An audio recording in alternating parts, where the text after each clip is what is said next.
How to hide what matters when the world ends. Governments get desperate and your neighbor becomes your biggest threat. The grid's dead, the stores are looted, the cops, gone. And that generator humming in your garage? Yeah, everyone heard it. Congrats, you just painted a target on your back the size of a Costco. No worries, we're hiding everything before they come knocking. Or kicking. Let's start with the thing that'll get you killed first. Fuel. Not because it's rare, because it's loud. You fire up that generator and every desperate soul within 3 blocks knows you've got power.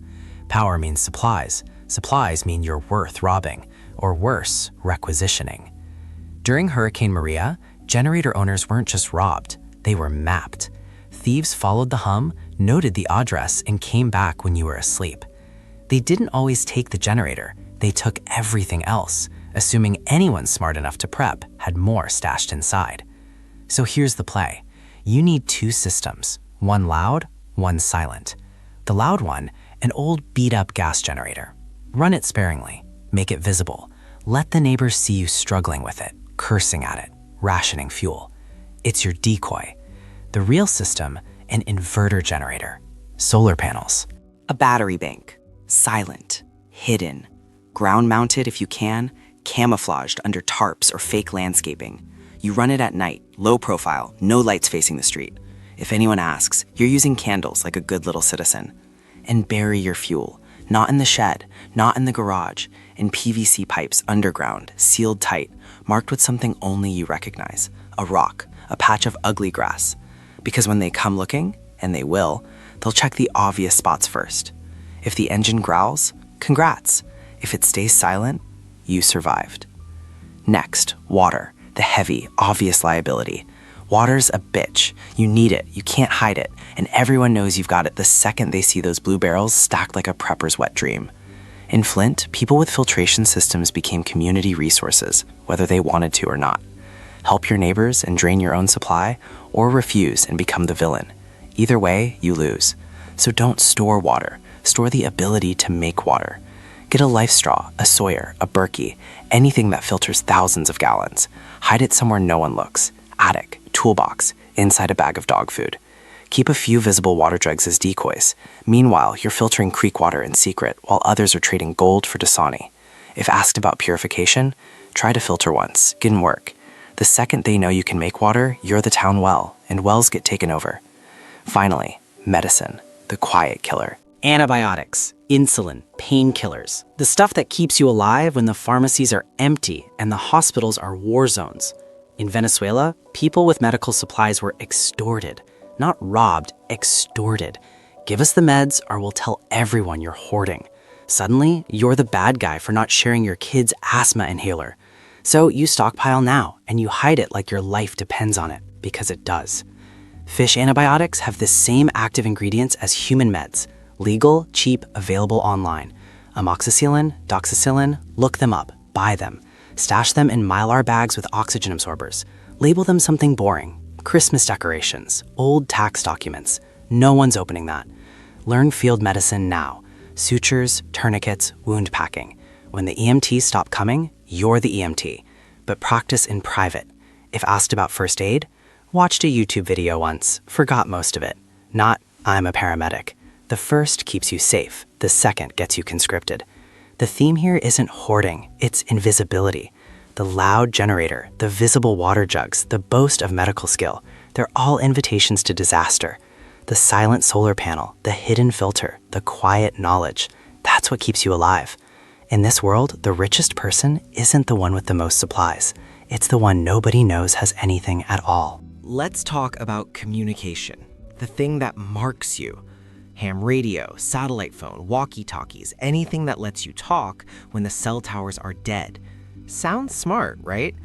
Until the authorities start requisitioning communication equipment under emergency powers, or until the guy with the radio becomes the guy everyone needs, which makes you valuable, which makes you a target.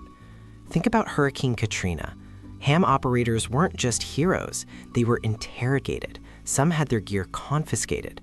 Others were recruited into official networks, voluntarily or not. So here's the trick. Own the gear, but don't advertise it.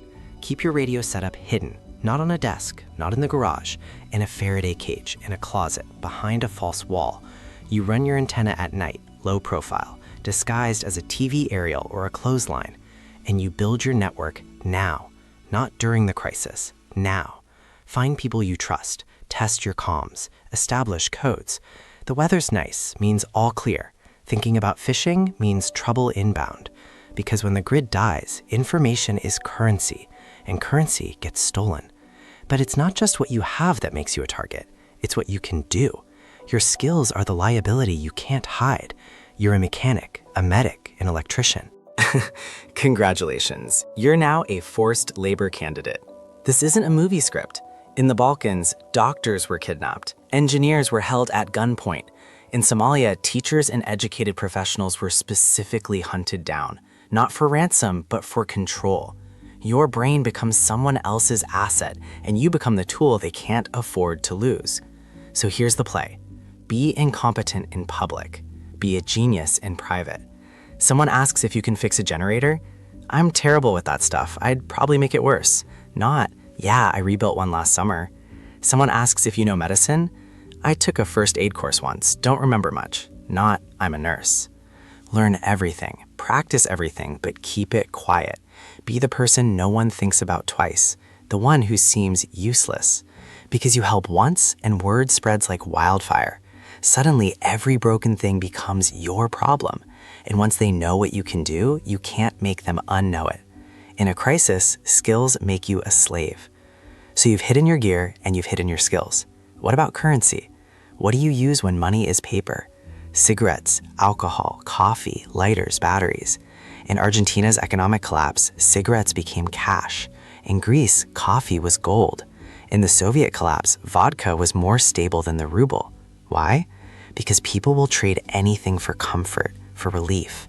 A stressed, desperate person will give you their last can of food for a pack of smokes. Logic dies when withdrawal kicks in, so you stock up now. Not for you, for trade. You don't smoke? Doesn't matter. Buy the cartons. You don't drink? Buy the cheap vodka.